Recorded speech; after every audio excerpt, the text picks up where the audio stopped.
نحمده ونصلي ونسلم على رسوله الكريم اما بعد فاعوذ بالله من الشیطان الرجیم بسم اللہ الرحمن الرحیم۔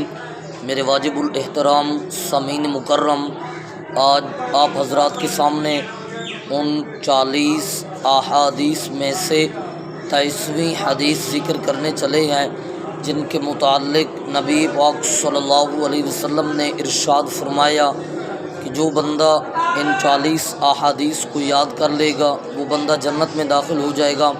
نبی پاک صلی اللہ علیہ وسلم نے ارشاد فرمایا، مسلمان بندے کو چاہیے کہ وہ کسی پاک دامن مسلمان مرد و عورت پر تہمت نہ لگائے، یہ مسلمان کے لیے مناسب نہیں ہے۔